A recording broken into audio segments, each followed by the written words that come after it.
नमस्कार, आप देख रहे हैं हमारी खास पेशकश लीगल हेल्पलाइन और मैं हूं आपके साथ प्रीति नेगी। इस देश का लोकतंत्र इस देश की खूबसूरती का एक अभिन्न अंग है और उस लोकतंत्र को मजबूती प्रदान करता है वो है इस देश का कानून और संविधान। देश के संविधान में हर एक नागरिक को समानता के साथ स्वेच्छा से जीने का अधिकार दिया जाता है। कानूनी पेचीदगियों के चलते कई बार लोगों को न्याय नहीं मिल पाता है। लोगों को उनके हक और कानून के बारे में जानकारी नहीं होती और वो न्याय के लिए भटकते रहते हैं। इसी अंतर को दूर करने के लिए हमने इंडिया लीगल रिसर्च फाउंडेशन के इनिशिएटिव फॉर लीगल हेल्पलाइन में कानूनी सलाहकार से आपकी समस्याओं का निदान करने की कोशिश करते हैं। आज हम बात करेंगे भ्रष्टाचार निरोधक कानून में क्या है प्रावधान, और इस विषय में अगर किसी भी तरह की कोई कानूनी समस्या है तो आप हमारे कानूनी सलाहकार से पूछ सकते हैं। हमारे साथ इस खास कार्यक्रम के माध्यम से जुड़ सकते हैं, अपना सवाल भी आप हमसे कर सकते हैं। और अगर कोई और समस्या आपको है, कानून से जुड़ी हुई कोई और सवाल है आपका जिसका समाधान आपको नहीं मिल पा रहा, आप थक चुके हैं, आप परेशान मत होइए, हमें कॉल कीजिए और हमारे कानूनी सलाहकार आपकी समस्या को दूर करेंगे। बेहतर कानूनी विकल्प आपको दिया जाएगा, तो बिल्कुल परेशान मत होइए। 2 नंबर आपकी टीवी स्क्रीन पर दिखाए जा रहे हैं, किसी भी एक नंबर को डायल कीजिए और हमें बताइए कि क्या परेशानी है आपकी, क्या सवाल है आपके, और हम देंगे आपको उसका जवाब और बेहतर क्या हो सकता है आपके लिए कानूनी विकल्प। इसी के साथ 2 नंबर आपकी टीवी स्क्रीन पर लगातार फ्लैश हो रहे हैं, किसी भी एक नंबर पर कॉल आप हमें कीजिए। लेकिन जिस पर हम आज विस्तार से चर्चा करेंगे वो यही कि भ्रष्टाचार निरोधक कानून में क्या है प्रावधान। और इसी के साथ लगातार हम आपसे कह रहे हैं कि अगर किसी तरह की कोई समस्या आपको है, आप कोर्ट कचहरी के चक्कर खा के परेशान हो चुके हैं, आपको लग रहा है कि नहीं अब आपकी समस्या का समाधान आपको नहीं मिल रहा, तो बिल्कुल भी आप परेशान मत होइए और हमें कॉल कीजिए। हमारे कानूनी सलाहकार आपको बेहतर विकल्प देने की कोशिश करेंगे। इसी के साथ साथ जो भी आपकी समस्या उसे दूर करने की कोशिश की जाएगी। तो हमें फोन करें और कानूनी सलाह आप ले सकते हैं। खास कार्यक्रम है ये हमारा लीगल हेल्पलाइन, आपके लिए हम ये लेकर आते हैं। जिस तरीके से आम जिंदगी में जब आम लोग परेशान हो जाते हैं, ऐसा लगता है कि अब हर एक चौखट पर हम चले गए हैं, लेकिन आपको बेहतर जो कानून का विकल्प है वो नहीं मिल पा रहा, तो ऐसे में हम आपको वो विकल्प देंगे कि क्या और बेहतर कानून आपके लिए हो सकता है। बिल्कुल भी परेशान मत होइए, हमें कॉल कीजिए और आपकी टीवी स्क्रीन पर जो 2 नंबर दिखाए जा रहे हैं किसी भी एक नंबर पर आप कॉल कर सकते हैं। हमारे कानूनी सलाहकार आपकी समस्या को दूर करेंगे और बेहतर कानूनी विकल्प आपको देंगे। लेकिन आज जो हमारा विषय है जिस पर हम विस्तार से करेंगे चर्चा, वो ये कि भ्रष्टाचार निरोधक कानून में क्या है प्रावधान।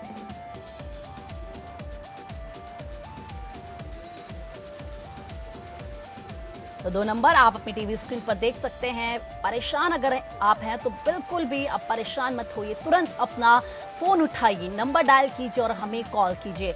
हमारी कानूनी सलाहकार आपको बताएंगे क्या हो सकता है आपके लिए बेहतर विकल्प। और इसी के साथ हमारी फोन लाइंस भी खुल चुकी हैं, हमें कॉल कीजिए, बिल्कुल भी परेशान मत होइए। कानूनी सहायता के लिए 2 नंबर जो आपकी टीवी स्क्रीन पर दिखाए जा रहे हैं, किसी भी एक नंबर को आप डायल कर सकते हैं।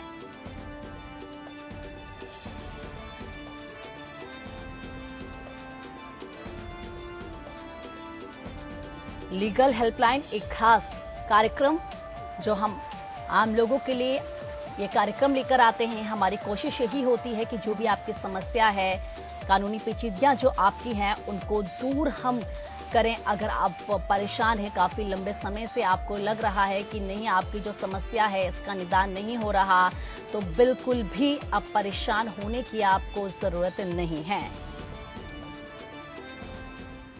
और आज हम भ्रष्टाचार निरोधक कानून में क्या है प्रावधान, इस पर विस्तार से करेंगे चर्चा। और हमारे साथ जनलक्ष्मी जी हैं, अधिवक्ता हैं, हाई कोर्ट लखनऊ बेंच से हमारे साथ जुड़ चुकी हैं। बहुत बहुत स्वागत है मैम आपका। सबसे पहले इसकी परिभाषा आपसे जान लेते हैं कि आखिर भ्रष्टाचार निरोधक कानून क्या है और इसके प्रावधान क्या है।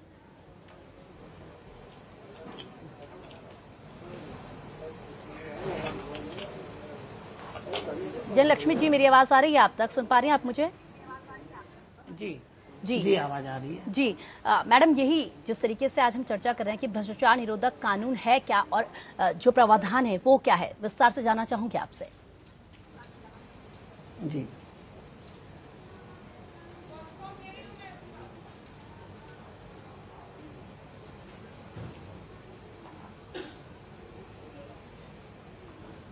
आप तक आवाज आ रही है मेरी?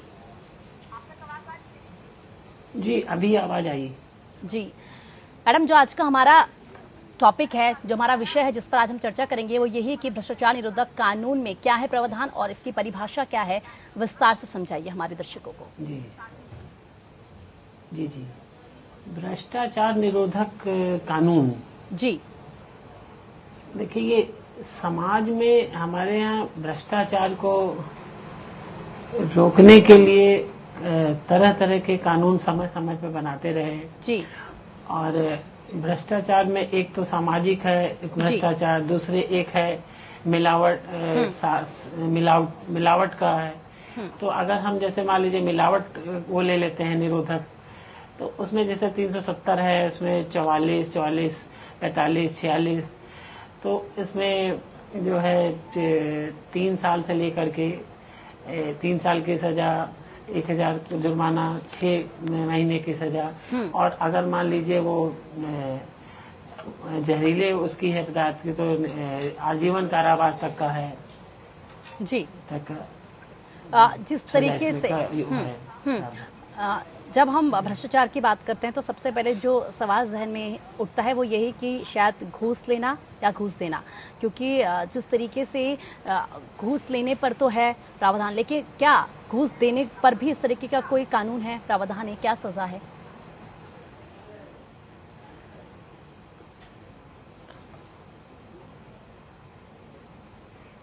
जयलक्ष्मी जी मेरी। जी जी जी जी जी, घूस लेने पे जैसे एक होता है, एक सरकारी कर्मचारी घूस ले रहा है, तो एक जो व्यक्ति है गया वो ऑफिस में कि मुझसे ये व्यक्ति काम ले रहा है, तो वो व्यक्ति स्वयं एक एप्लीकेशन लिख करके सीबीआई को देता है, और सीबीआई उस दिन उसको, जैसे मान लीजिए उसने 50,000 घूस लिए, उस 50,000 की नोट को वो पूरा अपने पानी में रंग करके और उस व्यक्ति जो होता है उसको दिया जा करके कि हाँ तुम भाई, उसने कहा कि मैं जो कार्य करने वाला व्यक्ति अधिकारी है कि इतना पैसे हमारे पास लाओ तब मैं आपको आपका ये पेपर साइन करूंगा, ये आपको कार्ड दूंगा। तो उसमें ट्रैपिंग में सीबीआई। जी जी जी,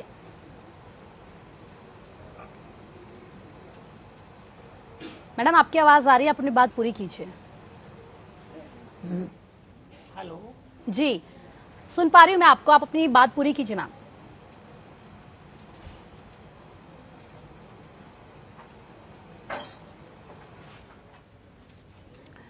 जयलक्ष्मी जी, आप मेरी आवाज सुन पा रही हैं?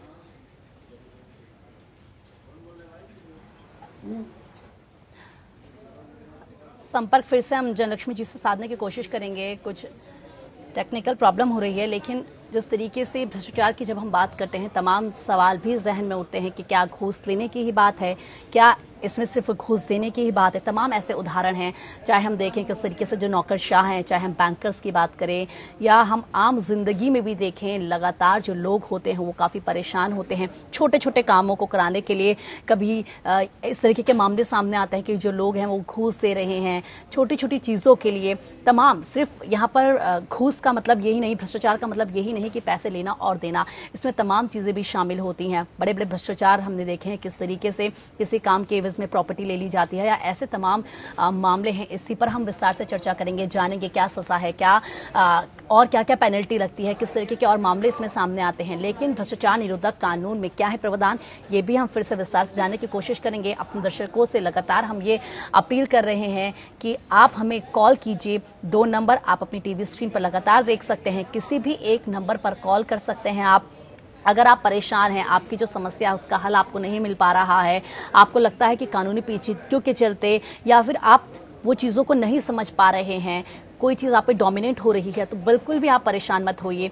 आप हमें कॉल कीजिए। लीगल हेल्पलाइन ऐसा कार्यक्रम है जहां पर आपकी हर समस्या को हम सुनते हैं और अगर कोई समस्या है तो उसे दूर करने की हम कोशिश करते हैं। जनलक्ष्मी जी हमारे साथ जुड़ चुकी हैं। जनलक्ष्मी जी, जिस तरीके से हम बात कर रहे थे कि घूस लेना और घूस देना दोनों में प्रावधान है, आप बता रही थी किस तरीके से लेना और देने में क्या डिफरेंस है, चाहूंगी विस्तार से अपनी बात बताएं। जी जी, देखिए, घूस लेना और घूस देना, घूस वही व्यक्ति लेता है जिसके पास ये व्यक्ति है, ये पावर है कि जो सामने वाला व्यक्ति आया उसका काम कर सके, उसके पेपर पे साइन कर सके, जिससे वो लाभान्वित हो जी। तो वो सामने वाला व्यक्ति मजबूर होकर के ये कहता है कि हमको आप जो है ये काम मेरा कर दीजिए, इस पेपर पे साइन करिए ताकि मुझे मिले जी। तो वो व्यक्ति उस पर ये डिमांड रखता है कि भाई आप इतना पैसा दीजिए। तो इसके लिए हमारा भ्रष्टाचार निरोधक कानून में है कि अगर आप नहीं देते हैं, आप इसमें जाकर के सीबीआई में आप जाकर के अधिकारी से आप बताइए। अधिकारी स्वयं उसके बाद वो जो जितने पैसे की डिमांड करता है उतने पैसे को ये लेकर के उस प्रूफ के तहत उस पैसे को उसमें लाल पान लगा करके उसको दे देता है जी। फिर वो उसी ऑफिस में दूसरे दिन व्यक्ति जाता है और उसको ये देता है कि हाँ भाई आप ये पैसा मांग ले करके ही मेरा कार्य करेंगे, ही मैं कार्य। तो उसके पहले वो ट्रैपिंग के लिए चारों तरफ उसके अधिकारी रहते हैं, उसको पकड़ लेते हैं। जी ठीक है मैम, हम विस्तार से करेंगे चर्चा। फिर से आपसे जानूंगी इसको। देव बहादुर हैं, पंजाब से हमारे दर्शक हमारे साथ जुड़ चुके हैं। बताइए देव बहादुर जी, क्या जानना चाहते हैं आप, क्या सवाल है आपका? नमस्कार जी। जी नमस्ते, बताइए क्या सवाल है आपका? हाँ, मैं इंडियन आर्मी से रिटायर हवलदार दिल बहादुर हूँ।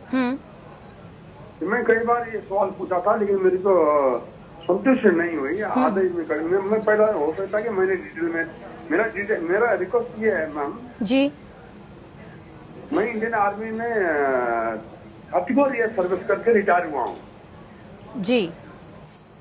तो मैं पेंशन नेपाल से लेता हूँ थ्रू एम्बेसी। हेलो जी जी, सुन रही हूँ मैं, बताइए आप पूरा सवाल कीजिए अपना। हाँ, तो ये जो मैं मेरा नागरिकता इनिशियली नेपाल का है लेकिन इंडियन आर्मी में मैंने सर्विस किया है जी। अभी मुझे जो है ना, मैं मेरे बच्चों का इलाज के लिए मैं इंडियन में मिलते हुए इलाज कराता हूँ। मेरे पास गैस कनेक्शन इंडिया का है। तो आप हाँ जी जी जी जी, तो आधार कार्ड के लिए पूछना है कि मैं इंडिया में आधार कार्ड बना सकता हूँ, नहीं फॉर सब्सिडी। जी ठीक है। जनलक्ष्मी जी, जिस तरीके से ये बता रहे हैं कि इन्होंने इंडियन आर्मी में काम किया है लेकिन इनकी जो नागरिकता है वो नेपाल की है और इनको कुछ काम है इंडिया में, जैसे ये बता रहे हैं कि इलाज कराना है इनको अपने बेटे का, तो क्या ये जो भारत का आधार कार्ड है ये उससे बना सकते हैं? मतलब साफ तौर पर इनका ये सवाल है, नागरिक ये नेपाल के हैं। देखिए, ये नागरिक नेपाल के रहे तो इन्होंने यहाँ के सेना में कब से कब तक काम किया? जी सर, कब तक काम किया आपने? लगता है कि इन्होंने मैं बता रहा हूँ 1962 जी 1962 से लेकर के जी 1966 से लेकर के 1986 24 ईयर कंटिन्यू मैं आर्मी में सर्विस किया। ठीक है जनलक्ष्मी जी, 24 साल इन्होंने काम किया है आर्मी में, इंडियन आर्मी में। उन्होंने वहाँ काम किया, उसके बाद ये जाकर के नेपाल में बस गए, क्योंकि और यहाँ तो इसके बाद 7 साल तक अगर ये नहीं रहे तो यहाँ की नागरिकता अपने आप इनकी चली गई। इन्होंने वहाँ ज्वाइन भी, वहाँ की नागरिकता भी ले लिया है जी। तो जो इनकी सुविधाएं हैं सेना वाली सुविधाएं तो मिलेंगी जी। इस चीज को इनको अपने डिपार्टमेंट में लिखा पढ़ी करके ये बताएं कि अब मैं वर्तमान में वहां का नागरिक हूं लेकिन इसके पहले मैंने ये सेवाएं दी है। तो चूंकि पूर्व सैनिकों को जो भी सुविधाएं दी जाती हैं वो पूर्व सैनिक के उस आधार पर इनको मिलना चाहिए। तो ये जो आधार कार्ड की बात कर रहे हैं, पिछले नहीं, अब तो आधार कार्ड देखिए वर्तमान में तो ये चूंकि हमारे यहाँ के नागरिक हैं नहीं, तो यहाँ यहाँ आधार कार्ड इनका नहीं बन सकता। आधार कार्ड केवल नागरिक का ही बनता है। इनको केवल वो सुविधाएं मिलेंगी कि भाई हम अपने पूर्व सैनिकों को देते हैं, तो लिहाजा उस आधार पे विशेष तौर पे इनको दिया जाए। ठीक है, बिल्कुल। और जी, और एक और दर्शक हमारे साथ जुड़ चुके हैं, आर के मल्होत्रा हैं, दिल्ली से जुड़े हमारे साथ। बताइए आर के मल्होत्रा जी, क्या सवाल है आपका, क्या जानना चाहते हैं आप? हाँ जी, हमारी सुनो तो। जी बताइए। हेलो जी, हमारी छोटी सी बात है। हम 501 मुकैयनगर में रह रहे हैं, तो नीचे कार गैरेज बना हुआ है। हम 2 भाई बुजुर्ग हैं, 75 और 90 साल के, जिनके नाम मकान है। तो पीछे हमारा लैट्रिन और बाथरूम बना हुआ था, नहाने का, पेशाब करने का।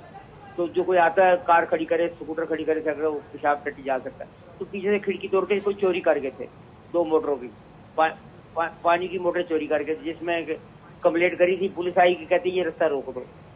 पानी वाले भी नई मोटर लगाए, वो भी कह रहे रास्ता रोक। हमने रास्ता वो छींटे लगा के रोक दिया। उसके बाद वो हमें इतनी जरूरत नहीं थी, कभी कोई जाए तो उन्होंने सील कर दिया। सील करने का क्या काम है? कोई हम रहने की जगह नहीं है, कुछ नहीं, सिर्फ कार गाड़ी के लिए भाई चोरी दोबारा ना हो, मोटरें दोबारा चोरी ना हो। कोई ऊपर जाके चोरी भी कर सकता है, रहने लगे कोई खा सकता है। तो वो हमने टेम्परेरी रास्ता रोक दिया था, छीटों का दरवाजा लगा दिया था, जिसमें कभी खोल लो कभी बंद कर लो, जिसमें आना जाना हो, भाई दोबारा चोरी ना हो। इसलिए क्या 5 एक मर्जी करे, उनको डांटो, जुर्माना भी डालो उनको। तो ये जो रास्ता ये आपके घर के नीचे का ही है जिससे सील किया गया है? नीचे कार गैरेज है, उनके लिए। जयलक्ष्मी जी, कार गैरेज है ना, आप एक दफा चेक करो, सील करने की जरूरत नहीं, उनको जुर्माना भी डालो। हम बुजुर्ग आदमी, 75 साल का हूँ, बड़ा भाई 90 साल का है, और बीवी है मेरी। जयलक्ष्मी जी, क्या सलाह देना चाहेंगी इन्हें? जी, इनका प्रश्न जरा दोहरा दीजिए, मैं समझ नहीं पाई क्या पूछना चाह रहे हैं। इनके जो घर के नीचे का जो पार्किंग एरिया था, जो इनका गैरेज था, वहाँ पर एक बार चोरी हो गई थी, तो उसके बाद उसको पुलिस ने आके सील कर दिया। अब इनको काफी दिक्कतें हो रही हैं, ये बता रहे हैं कि अभी क्या कर सकते हैं। जी, इनकी पार्किंग एरिया जो सील हुई थी, उन्होंने केवल उतने समय तक करेंगे जब तक इन्वेस्टिगेशन चल रहा है। विवेचना के दरमियान ही सील कर सकते हैं, उसका एक टाइम होता है। उसके बाद पूरा मकान, तो पूरा पीछे का पार्किंग नीचे नहीं कर सकते हैं। ठीक है, उनसे पूछते हैं। आर के मल्होत्रा जी, जो आपका ये पूरा मामला, ये कितना पुराना है जो इसमें इन्वेस्टिगेशन पूरी हो चुकी है? धागे 2 बांधे हैं बस, 2 कील ठोक के बस। तो अभी आप लोग क्या चाहते हैं कि वो दोबारा से जो रास्ता उसको फिर से जैसे पहले था आपके पास, वो दोबारा वैसे आ जाए? जाने जा सकते। जी, हमारा कार गैरेज है, रहने की जगह नहीं है। सिर्फ पानी की 2 मोटरें चोरी, दोबारा ना हो चोरी, इसीलिए क्या हमारे बिजली वाले भी कह गए थे, पानी वाले भी कह गए थे, और पुलिस भी कह गई थी रास्ता रोक। जी, जयलक्ष्मी जी, रास्ता हमने तब रोका है, हमें कोई क्या करना है उसमें? भाई इसलिए है, भाई कभी बंद कर दिया इनका है। तो उसमें चूंकि केवल हादसा हुआ था, तो हादसे की जानकारी के लिए ही पुलिस उसको अपने कब्जे में ले सकती है, बाकी हमेशा वो थोड़ी ले सकती है। मालिकाना हक तो इन्हीं का है। वो एक एप्लीकेशन दें कि अगर आपकी विवेचना पूर्ण हो गई हो तो इसको हमारे हैंडओवर करिए। जी बिल्कुल। और इसी बीच एक और दर्शक हमारे साथ जुड़ चुके हैं, नरेंद्र जी जुड़े हैं हमारे साथ। नरेंद्र जी बताइए, आपका क्या सवाल है? सर मेरा ये सवाल था, मैं डोमिनो सर्विस करता हूँ, तो मेरी बीमार हुई थी, 3 दिन की छुट्टी ली जी। तो 1 दिन की छुट्टी एक्सेप्ट कर दी और बाद तो ईमेल कर दिया। मतलब ऐसा कुछ प्रावधान है कि सर मेरी सूचना देने के बावजूद भी मतलब मुझे? एक बार फिर से अपना सवाल दोहराइए, आपकी आवाज ठीक से नहीं आ रही, कट कट के आ रही। मेरा ये है सवाल सर जी, मैं डिफेंस सर्विस करता हूँ सर, तो मैंने मेरी वाइफ बीमार थी, हॉस्पिटल में भर्ती थी, तो मैंने घर से फोन किया कि मेरी वाइफ भर्ती है, मैं आ नहीं पाऊंगा। हेलो जी जी, सुन रही हूँ। उन्होंने मेरे 1 दिन की छुट्टी एक्सेप्ट कर ली, बाकी 3 दिन मुझे इनकी आवाज ठीक ढंग से तो नहीं आ रही, लेकिन जयलक्ष्मी जी जितना मैं समझ पा रही हूँ, ये कह रहे हैं कि ये सर्विस करते हैं और इनकी वाइफ जो थी वो बीमार थी, इन्होंने बताया था फोन करके, लेकिन जो इनकी छुट्टी शायद वो नहीं दी या इनका कुछ पैसा वैसा काटा है, ये यही कहना चाह रहे हैं। इसमें ये जानना चाह रहे हैं कि ये क्या कर सकते हैं। जी, उसमें देखिए, अगर प्राइवेट सेक्टर है या गवर्नमेंट सेक्टर है, प्राइवेट सेक्टर का भी एक रूल होता है। इनको पहले तो एक एप्लीकेशन, मान लीजिए कि आकस्मिक रूप से पत्नी बीमार हुई और ये गए, तो एक एप्लीकेशन भिजवाया होगा, उसके साथ साथ जाकर अपनी प्रॉब्लम जब बताए, वो सारे पेपर ले जाके जी, वो पत्नी की बीमारी का पेपर कि उस दिन मैं वहाँ पे था, नहीं आ पाया हूँ, ये देकर दें, और उसके बाद वो उनकी और उनके सर्विस रूल्स क्या हैं जी, है ना, उनको कितने दिन की छुट्टी मिली, इनके यहाँ छुट्टी पे तनख्वाह कटने का क्या रूल्स है, करें। बाकी तो चाहे गवर्नमेंट सेक्टर हो या प्राइवेट सेक्टर हो, सब नियमता ही कार्य करते हैं। अरे अलग अलग करते हैं तो बाकी उनसे लिखा पढ़ी करें, एप्लीकेशन दें जी। और बिल्कुल मैम, एक और दर्शक जुड़ चुके हैं हमारे साथ, हनी रांची से। हनी जी बताइए, क्या सवाल है, क्या जानना चाहते हैं आप? मैम मैंने एक फ्रेंचाइजी ले रखी है बॉम्बे की जी, और वो लोग मतलब कि मैंने एक फ्रेंचाइज फूड एंड बेवरेज की फ्रेंचाइज ली है, लेकिन उन्होंने मुझसे 25-30 लाख रुपए लिए। उन्होंने सारा सेटअप मेरा तैयार किया और मुझसे 15% रॉयल्टी की उनसे बात हुई थी। लेकिन वो लोग मतलब कि, और मुझे यहाँ पर उन्होंने बोला था प्रॉफिट होगा तो आपको रॉयल्टी आप दीजिएगा, लेकिन यहाँ पर मुझे कोई प्रॉफिट नहीं है और घर से 1-1.5 लाख रुपए लग रहे हैं। और उन्होंने अभी तक पूरा मुझे कोई भी 30 लाख रुपए वो लोग ले लिए, मुझे कोई भी तरीके का बिल वगैरह कुछ दिया ही नहीं है उन्होंने। और वो मुझे लगातार कह रहे हैं कि आप पे लीगल केस करेंगे हम लोग अगर आप रॉयल्टी नहीं दीजिएगा, तो ऐसा वैसा ये सब तरीके का हमें पूरा दबाव बना रहे हैं। और हम लोग एकदम बैंक से पैसे लेके हमने बैंक से पेमेंट कराया उनको 30 लाख रुपए, ना वो लोन दे रहे हैं ना कुछ कर रहे हैं। लोन से पहले मैंने पेमेंट कराया लेकिन वो बिल वगैरह कुछ नहीं दे रहे हैं, और हमें मतलब आए दिन हमें ये चीज के लिए डराते धमकाते रहते हैं कि हम आप पे केस कर देंगे। जी जनलक्ष्मी जी, जहाँ तक है इनका ग्रीवांस पूरा तो हम नहीं समझ पाए, लेकिन ये है कि इन्होंने ये बताया कि बैंक से लोन लेकर इन्होंने किसी को पेमेंट किया है जी। फ्रेंचाइजी इन्होंने ली थी, उसमें इन्होंने काफी पैसा लगाया था जी। ये कहा गया था कि प्रॉफिट होगा तो आपको, इससे प्रॉफिट होगा, लेकिन इनको प्रॉफिट तो नहीं हुआ है उससे। अब इनके पास ना कोई बिल है, ना इनको जो लोन दे रहा है बैंक लोन नहीं दे रखा, और जिनके साथ इन्होंने ये पार्टनरशिप की थी, जिनसे फ्रेंचाइजी इन्होंने ली थी, वो इनको उल्टा डरा रहे हैं, धमका रहे हैं। ऐसे में ये कह रहे हैं कि अब हम क्या करें? नहीं, देखिए दो चीज होती है। जैसे मान लीजिए कोई किसी चीज में प्रॉफिट नहीं हो रही है, तो प्रॉफिट होना या ना होना, दुकान चलना या ना चलना, ये तो अलग चीज, तो भविष्य की बात हो गई कि भाई किसी में बहुत प्रॉफिट हुआ, किसी में नहीं हुआ, तो ये अलग हुई। लेकिन जहां तक इन्होंने बैंक से पैसा लिया है, ये पूरा इनके लिखा पढ़ी में है। उस पैसे को इन्होंने बैंक मतलब कैश में दिया है कि बाकायदे बैंक के थ्रू दिया है। अगर बैंक के थ्रू दिया तो इनके पास प्रॉफिट पूरा इनके पास लिखित सबूत है जी। और अगर इनको ऐसा लगता है कि इनके साथ चीट किया गया है, तो ये 420 में 420 में एक एप्लीकेशन दें अपने थाने में कि हमारे साथ ऐसा ऐसा किया गया, हमारा पैसा पेमेंट कर दे। लेकिन उसके लिए पूरा लिखित प्रमाण होना चाहिए जी। बिल्कुल जनलक्ष्मी जी, आप हमारे साथ जुड़े, हमारे दर्शकों के जो सवाल थे उनका निदान करने की पूरी कोशिश आपने की और उनको उनकी हर समस्या का समाधान भी किया। हमारे साथ जुड़ने के लिए आपका बहुत बहुत शुक्रिया। तो लगातार हमारे दर्शक हमारे साथ हमारे खास कार्यक्रम के जरिए जुड़ते हैं, उनकी जो भी समस्या होती है हमारे कानूनी सलाहकार उन्हें दूर करने की पूरी कोशिश करते हैं और क्या बेहतर कानूनी विकल्प हो सकता है देने की उनको कोशिश की जाती है। तो लीगल हेल्पलाइन में फिलहाल इतना ही, लेकिन खबरों का सिलसिला लगातार जारी है। आप बनी रहिए हमारे साथ।